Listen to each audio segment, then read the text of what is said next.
ဆိုတော့ကျမတို့နောက်မှအချိန်ရှိတဲ့အချိန်မှာပြန်ခေါ်လိုက်မယ်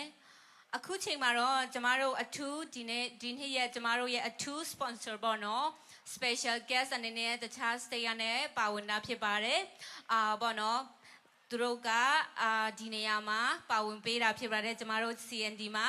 အခုချိန်မှာ state ပေါ်မှာခေါ်ပြီးတော့မှကိုယ်စားလှယ်များ Hana Sushi Group ကိုယ်စားလှယ်များကို state ပေါ်မှာ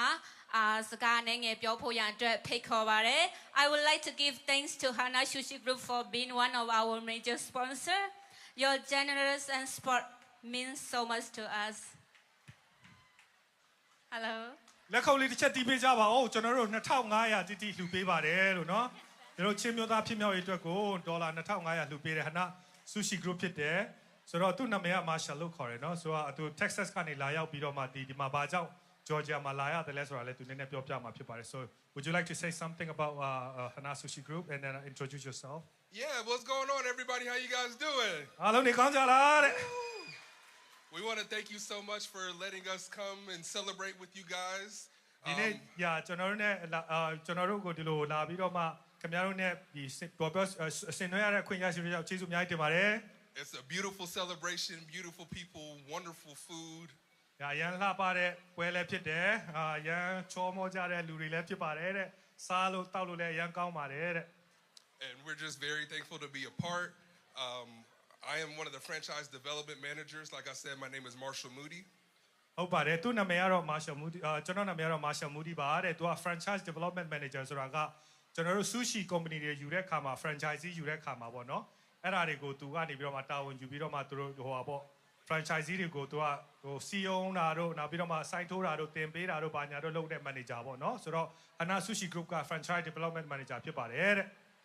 Yeah, so if your guys are interested in generating additional money for your families or you really have a passion for sushi, you can meet us right outside the doors. We have a table set up and we'd love to give you all as much information as possible and looking forward to partnering with you. ဟုတ်ကဲ့ပါတဲ့ကျွန်တော်တို့တကယ်လို့ဒီ sushi လုပ်ငန်းကိုစိတ်ဝင်စားတယ်ဒီလို franchisee လုပ်ပေါ့နော်လုပ်ချင်တယ်ဆိုရင်ကျွန်တော်တို့ဟိုနောက်မှာတကားအဝင်ပေါက်မှာညာဘက်မှာကျွန်တော်တို့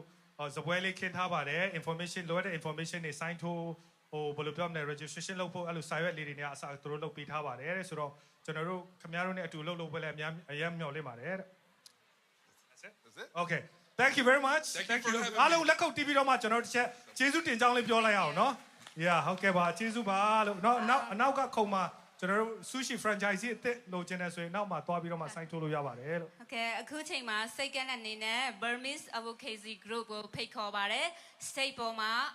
ပေါ့နော်စကားနဲ့ငယ်ပြောပေးဖို့ရန်အတွက်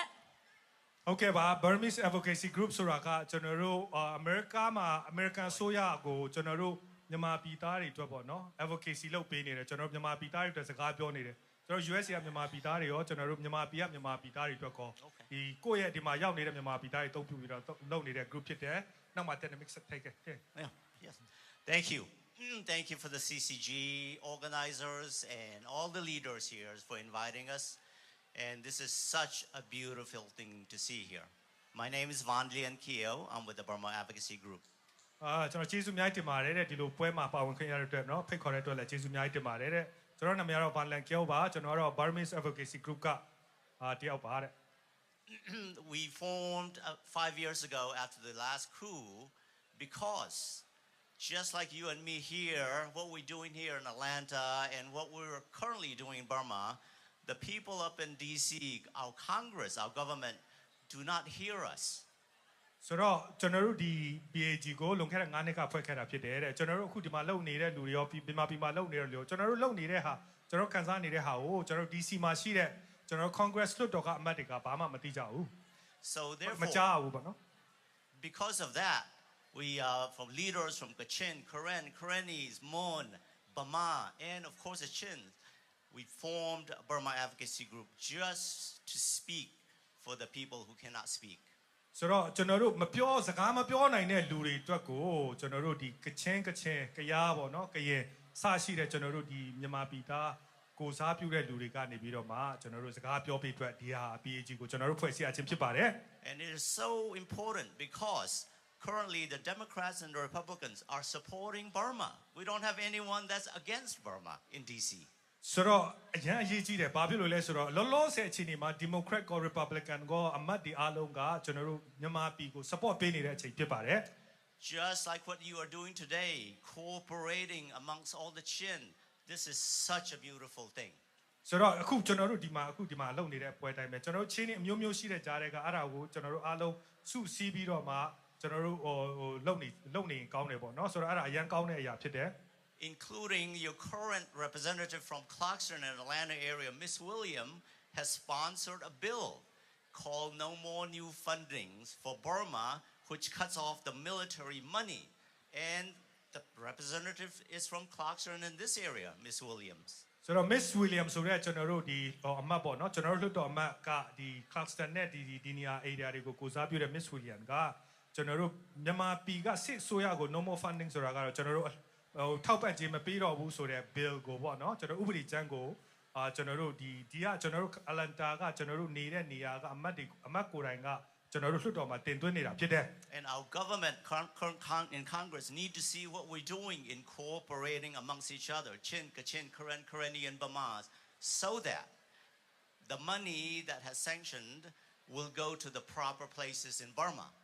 ဆိုတော့ကျွန်တော်တို့ American ဆိုရပေါ့နော်ကျွန်တော်တို့ဆိုရကတီးဖို့ကကျွန်တော်တို့ချင်းနေကြားထဲမှာဟောကချင်နေကြားထဲမှာကီနေကြားထဲမှာကျွန်တော်တို့ဒီကမြန်မာပြည်သားတွေကြားထဲမှာအတူတကွပူးပေါင်းဆောင်ရွက်နေတယ်ဆိုတဲ့ဟာကိုကျွန်တော်တို့အစိုးရကတီးဖို့လိုတယ်အဲ့ဒါမှပဲကျွန်တော်တို့ထွတ်တော်ကနေချပေးတဲ့ဒီအစိုးရကနေချပေးတဲ့ပတ်စံကိုကျွန်တော်တို့လိုအပ်တဲ့နေရာမြန်မာပြည်ထဲကိုသွားနိုင်မှာဖြစ်တယ် We need your help, which is, if you imagine in this room, how many hundreds, we need your voice, your vote. Please register to vote. ဆိုတော့ကျွန်တော်တို့ကအဲ့ဒါကြောင့်ခင်ဗျားတို့ရဲ့အကူအညီလိုတယ်အဓိကအဖြစ်ဒီမှာဒီခမ်းမထဲမှာရောက်နေလို့ယာနဲ့ချီပြီးလူတွေပေါ့နော်အဲ့ဒါတွေကိုခင်ဗျားတို့ကဒီvote ပေးခြင်းအဖြစ်ကျွန်တော်တို့ကူညီလို့ရတယ်ဆိုတော့ကျေးဇူးပြုပြီးတော့မှ vote ကြပါ One vote is so important. You are so important. Lastly, if you look at these flowers, these beautiful flowers, it's just like chins. We have a red, a white, and a yellow, and a green, and therefore, in our Chin state, we have so many different ethnic people. But if you put it together, we're so beautiful. So all the dresses, all the blankets, all the hats, that makes us wonderful. Don't criticize each other. Let's just support each other. ဆိုတော့နောက်ဆုံးအနေနဲ့ပြောချင်တာကတော့ကျွန်တော်တို့ vote တစ်ခုကအရင်ရေးကြည့်ပါတယ်ခုနကကျွန်တော်ပန်းလေးတွေကြည့်ပါတော့ပန်းလေးတွေအယောင်တော့မတူအယောင်မတူကြပြီဘူးဒါပေမဲ့ကျွန်တော်တို့ဒီမှာအရန်လှနေတယ်ပြီးတော့ကျွန်တော်တို့ဆောင်းနေကျွန်တော်တို့ချင်းနေအဖြစ်ကျွန်တော်တို့ဆောင်းနေဝတ်စုံနေမတူကြဘူးဒါပေမဲ့ကျွန်တော်တို့အားလုံးညီညွတ်လေးနဲ့ကျွန်တော်တို့အတူတကွသွားတဲ့ခါမှာအရန်ကောင်းပါတယ် Conclusion, thank you so much for CCG, all the leaders here and all the back here. It's so hard to do this, as you know, to organize such a beautiful things like this. So thank you again. Thank you for inviting us, Burma Advocacy Group. Thank you. ဟုတ်ဆိုတော့နောက်ဆုံးအနေနဲ့ကျေးဇူးအများကြီးတင်ပါတယ်အဓိကကျွန်တော် CCG ကိုဦးဆောင်တဲ့ခေါင်းဆောင်တွေဒီနောက်မှာရှိနေတဲ့ကျွန်တော်ခေါင်းဆောင်တွေရောအားလုံးကိုကျေးဇူးတင်ပါတယ်ဆိုတော့ Burma Advocacy Group ကနေကျေးဇူးတင်ကြောင်းနောက်ဆုံးပြောကြားလိုပါတယ် Thank you ပါ ဟုတ်ကဲ့ပါသူကျေးဇူးတင်ပါတယ်ဘောနော်ခုနပြောသလိုပဲ sponsor တွေအားလုံးနာမည်ပြောပေးသွားတာဖြစ်ပါတယ်နောက်နှစ်မှာလည်းကျမတို့ဒီထက်မက sponsor တွေလိုအပ်တာဖြစ်ပါတယ်တင်တို့ရဲ့တစ်ချက်နှစ်ချက်30 50တွေလည်းကျမတို့အတွက်အရန်ကိုအတုံးဝင်တာဖြစ်ပါတယ်အဲကြောင့်နောက်နှစ်မှာတကောင်းကျမတို့နဲ့အတူတကွပါဝင်ပေးပါလို့တောင်းဆိုချင်ပါတယ်ကျေးဇူးတင်ပါတယ်